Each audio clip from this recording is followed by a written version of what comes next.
Salut, c'est Carnet d'Ingé et aujourd'hui on commençait un nouveau format, correction d'exercices de mes fiches de révision et d'exo classique.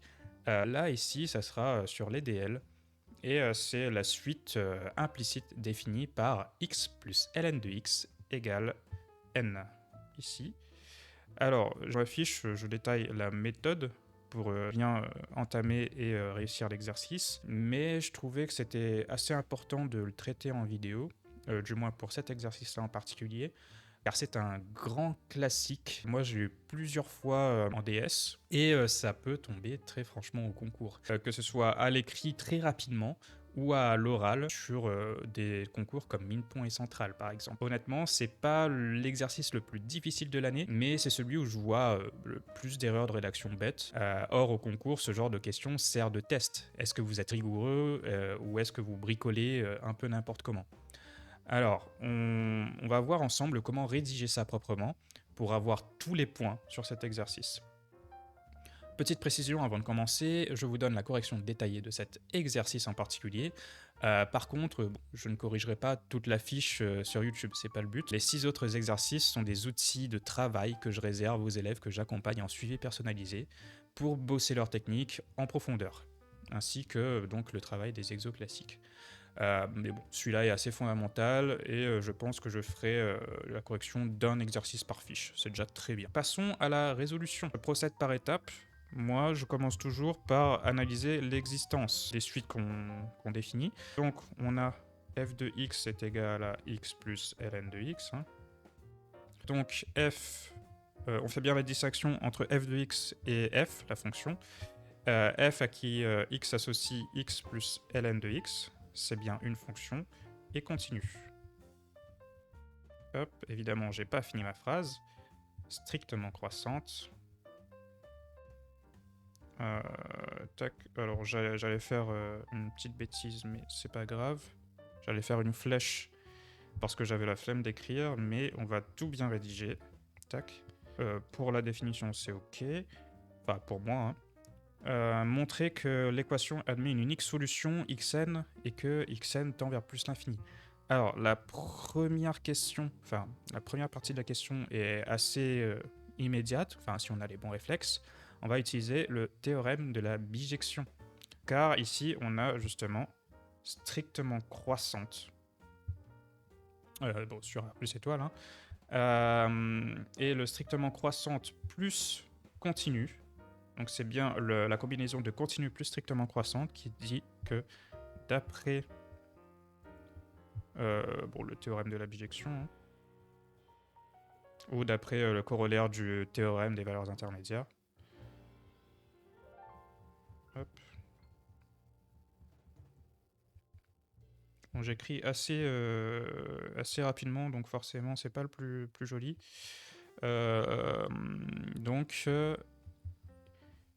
Il existe un unique xn tel que f de xn égale n. Tac. Comme, bon, je vais préciser, hein, car f continue est strictement croissante. Voilà. Comme ça, c'est bien rédigé, pas de problème. Ensuite, comme f de xn est égal à n, et que ça, bon, quand n tend vers plus l'infini, eh bien, ça tend vers plus l'infini, on a xn tend vers plus l'infini. Voilà. Parce que, bon, je rappelle, f est strictement croissante sur A plus étoile. Ensuite, là, on a fini la première question. C'était assez rapide. Utilisation du théorème de la bijection. Hop. Avec les bons arguments, continue strictement croissante. Voilà.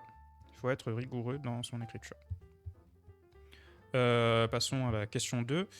C'est la phase de l'équivalent. Alors, équivalent, montrer que xn est équivalent à n. Bon, équivalent pour les suites, hein, c'est quand n tend vers plus l'infini, évidemment. On a quoi? On a f de xn, hein, c'est égal à n, mais particulièrement xn plus ln de xn, c'est égal à n. L'idée ici, c'est de diviser par le terme dominant. Et a priori, c'est xn. Xn tendra vers plus l'infini comme un x en fait, là où ln de xn, bon, ça tend aussi vers plus l'infini, mais en logarithme. Et instinctivement, on sait bien, quand on étudie des fonctions à la base, que eh bien, quand on divise par x, le ln de x, eh bien, on sait que xn domine devant ln de xn. Donc ça vaut n sur xn. Hop. Or, ln de u sur u tend vers 0 quand u tend vers plus l'infini. Donc, 1 plus ln de xn tac, sur xn tend vers 1, pardon, parce que ce terme-là va tendre vers 0 quand n tend vers plus l'infini. Voilà. Alors, je vais juste me rajouter des pages, parce que forcément, pour bien rédiger, il faut de la place. Voilà. Donc, ou ainsi, peu importe, si on veut changer le mot de liaison, ainsi, n sur xn tend vers 1 quand n tend vers plus infini. Et ça veut exactement dire d'où xn est équivalent quand n tend vers plus infini à n. Voilà. Deuxième question, terminée. Pour la troisième question, c'est là où ça va être, où c'est un peu plus compliqué et où les élèves commencent à déchanter. C'est le développement asymptotique. Il faut donner les 3 premiers termes du développement limité de xn. Alors, on nous donne la réponse ici. Mais l'important, c'est pas forcément la réponse, c'est la méthode que vous allez appliquer. Et ça, c'est pas forcément évident pour quelqu'un qui ne l'a soit jamais vu ou qui l'a déjà vu mais qui n'a pas compris. Tout est histoire de rigueur et de compréhension. Et donc pour la question 3, on va appliquer la méthode du bootstrapping. Ça s'appelle comme ça. C'est bon, on vous le dit sûrement pas quand vous faites ce genre d'exercice, mais c'est le concept qu'il y a derrière. C'est une injection successive. Voilà. Vous allez comprendre très vite pourquoi je dis injection. Hop. Eh bien, tout simplement, on va réécrire xn est égal à n moins ln de xn. Bon, ça, pas de surprise, hein, on reprend juste la notation de tout à l'heure. Eh bien, on va injecter, je le détaille ici, hein, on va injecter l'équivalent qu'on a trouvé juste avant, xn équivalent à n. Attention à la rédaction, on ne peut pas écrire tac, ln de xn, l'équivalent est équivalent à ln de n. C'est une composition d'équivalents, c'est un peu curieux. Hop, hop. Bon, ça c'est imprécis, ça ne nous mène à rien. On va plutôt écrire, on va plutôt retranscrire l'équivalent ici. Ça, je le mets d'une autre couleur. Hein. On peut dire que c'est à peu près la même chose que xn est égal à n. Enfin, c'est n plus un petit o de n. Hein. Mais si on le réécrit, ça fait 1 plus epsilon n avec epsilon n tend vers 0. Quand n tend vers plus infini, évidemment. Hop. Et donc, ça donne quoi tout ça? Ln de xn. Ça donne donc, en remplaçant n facteur de 1 plus epsilon n. Et ça, bon, on sait faire, hein. C'est ln de n plus ln de 1 plus epsilon n. Or, epsilon n tend vers 0. C'est la définition. C'est le petit o. Donc, ln de 1 plus epsilon n, ça tend vers 0. D'où ln de xn, c'est égal à ln de n plus un petit o de 1. Ensuite, qu'est-ce qu'on peut faire? Eh bien, on peut remplacer. On remplace. tac, xn est égal à n moins ln de n plus petit o de 1. Donc xn est égal à n moins ln de n plus petit o de 1. Ça, c'est notre développement limité. Tac. Alors, à l'ordre, je sais pas si on dit à l'ordre 2. Enfin, il y a deux termes de notre développement limité. Est-ce que ça correspond à ce qu'on est censé avoir? Hop, n moins ln de n. Mais là, il nous manque un terme, il nous manque celui-là. Et comment on va l'obtenir, celui-là?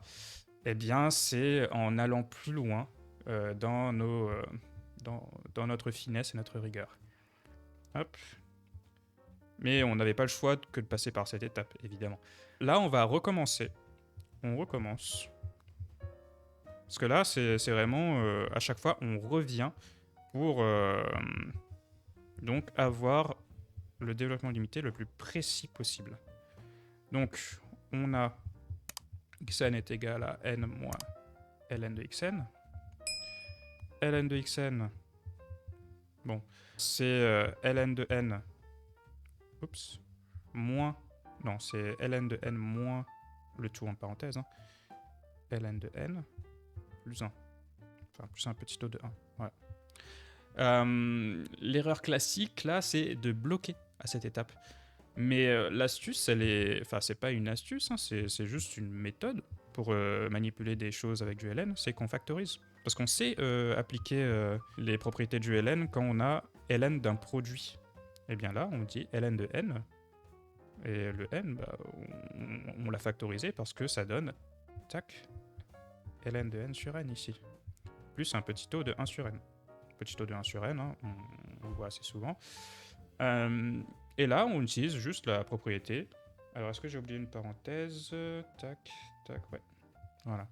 Là, on utilise la propriété ln de a fois b est égal à ln de a plus ln de b, ce qui donne, finalement, ln de xn, bah, d'où ln de xn est égal à ln de n plus ln de 1 moins tout le charabia qu'il y a derrière, hein. Et là, on reconnaît bien le ln de n tout sur n. Ça, c'est très bon signe. Et ici, en fait, on va reconnaître la chose suivante. Évidemment, là, je détaille au max par l'écrit. Mais si on a cet exercice à l'oral, évidemment, ça va beaucoup plus vite, la rédaction. Parce que c'est une sorte d'échange avec le jury, le correcteur, ou le colleur, si vous êtes en colle. Donc, voilà, il n'y a pas vraiment de... Enfin, moi, je considère qu'il n'y a pas vraiment de difficulté ici, mais il faut vraiment maîtriser ces classiques. Ça qui tend bien vers 0. Voilà. D'ailleurs, dites-moi en commentaire si vous comprenez la correction de cet exercice, si vous avez des difficultés, parce que là, c'est vraiment la base des bases pour moi, si on veut arriver au concours confiant. Hop. Alors, donc, ici, ln de xn, c'est égal à ln de n moins ln de n sur n, plus petit o de ln de n sur n, évidemment. Hop. Et dernière étape, on remet tout dans l'équation. Hop, je vais le détailler. On remet tout ça dans l'équation xn est égal à n moins ln de xn. Toujours. Hop, donc xn est égal à n moins ln de n moins... Bon, évidemment, tout va se distribuer après. Hein. Tac, plus petit o de ln de n sur n. Voilà. Et ça donne ainsi xn est égal à n moins ln de n plus ln de n sur n. On n'oublie pas le petit o, car ici c'est un développement limité. Yep. On encadre. Bon, là j'ai pas mis en rouge, peu importe. On passe à la page suivante, hein. Même si bon, pour moi l'exercice est terminé. En rédigeant comme ça, bon, il y a certaines choses que j'ai rajoutées pour le commentary. mais voilà l'idée. L'exercice demandé de faire un développement limité à 3 termes, c'est ce qu'on a fait avec la méthode du bootstrapping. Ça, c'est une méthode archi classique. Il n'y a pas que cet exercice-là qui l'utilise d'ailleurs, il y aura plein de moments quand vous aurez des exercices comme ça où il faudra injecter au fur et à mesure les développements limités. Voilà. Une fois que vous avez compris cette mécanique d'injection, vous pouvez le faire sur, par exemple, l'exercice x exponentielle x est égal à n. Ou bien, là aussi très classique, tangente de x égale x. Bon, c'est toujours pareil. Ça doit devenir un automatisme. Comme je vous l'ai dit au début, cet exercice est tiré de ma fiche d'exo classique des DL et asymptotiques. Elle contient 7 exercices incontournables comme celui-là, pour couvrir tout le chapitre. Hop, je vais vous montrer. Hop, voilà. Il y a le rappel sur les développements limités, les techniques d'opération classiques dans les encadrés bleus, et aussi des exercices qui pour moi sont incontournables. J'en ai mis le minimum possible pour faire le tour. On retrouve d'ailleurs notre exercice ici. Hop, mais il y en a plein d'autres. Aussi sur les fonctions réciproques, ça aussi à savoir faire. Mais de toute façon, tout est à savoir faire dans cette fiche. C'est pour ça que c'est très bien de bosser là-dessus, à mon sens. Mais comme je vous l'ai dit, il n'y a pas les corrigés qui sont fournis. Donc soit vous travaillez avec votre professeur ou bien vous venez en suivi personnalisé avec moi. Il n'y a aucun souci. Il suffit de prendre le diagnostic gratuit de 20 minutes qui se situe sur mon site. Donc si vous avez des questions, n'hésitez pas à les poser en commentaire. Et on se retrouve une prochaine fois pour une autre vidéo. Allez, travaille bien.